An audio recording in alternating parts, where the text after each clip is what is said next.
my friend Milan, and all my friends. So, I'll just start with what Pedro just mentioned about the who are the people, how we can involve the young people. If you are from Bangladesh, probably it doesn't go without saying. It's not the half of the population are young. Our median age is 27. Half the population of the country is under 27 years old. So if you're looking for young people, come to Bangladesh. Everywhere. Young boys, young girls, they're everywhere. And it's a tightly packed country. Most densely populated country in the whole world. We have a tiny little space with 171 million people, and all young people.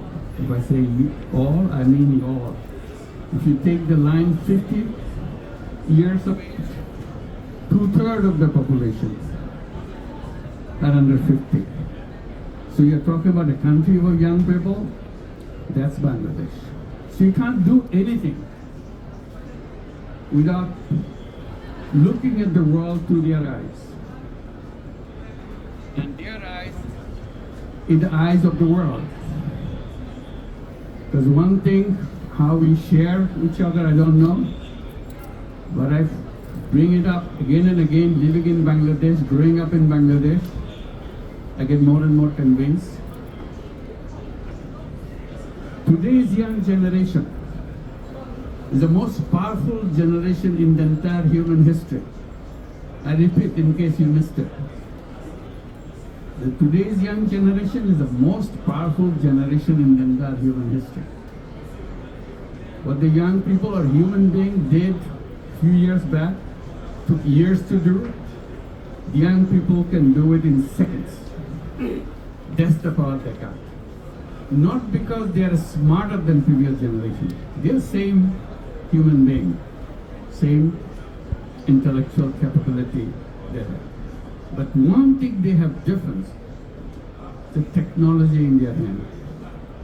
No other generation in the past has so much technology in the hand at birth. When the child grows up, little child crawling, when it stands up, just touch the wall, they touch the wall to see if something is happening on the other wall. Because he or she figured out touching changes things. She's looking for the touch to happen. And that's the way their mind grows up. So I tell the young people in Bangladesh by saying, you must believe without raising any question about it. You are Aladdin's lamp. You have the power to do anything by just touching a button. It will done. If you are convinced that you are Aladdin's lamp, or you are the genie inside of the Aladdin's lamp, and that's what you are. If you feel that you are the genie, if you know that you are a genie, then ask yourself, what are you going to do with the power? Because if you don't use your power, that's lost, completely gone. So we look like same, your generation and my generation, but we are very different. You have the power of the genie. All you need to do is to imagine. Imagine the world that you want to build. If you imagine, it will happen because you have the power. If you don't imagine, your power is useless. That imagine, it never happens because you didn't think about it. So please think, that's the power. And when we are coming to healthcare, that's the message that I give. We can solve all the healthcare problem in the world. Simply, we are still stuck with the old ways of thinking about the healthcare. The technology that we have in the healthcare today is good enough to make things happen in the world. And during the Corona period, when whole world was shaking in fear, what's happening. And they were trying to bring out the vaccine. We sent out a letter to be signed by everybody. That vaccine must not be owned by the patent rights. It should be patent-free vaccine. And they said, no, it can't be done. I said, of course it can be done, because it was done before. So why don't we do it now?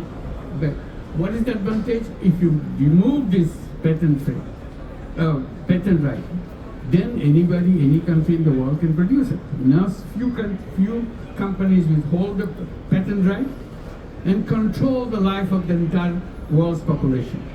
I said, that's a shame. We campaigned, thanks to Tedros supported us, and many of you supported us on this campaign. We sent out this notices and appeal to the whole world, and we got more and more signatures. We came closer and closer in WTO session because they need a consensus resolution. We are trying to build up the consensus resolution. We never could do that. First of all, it was a very large number which opposed us.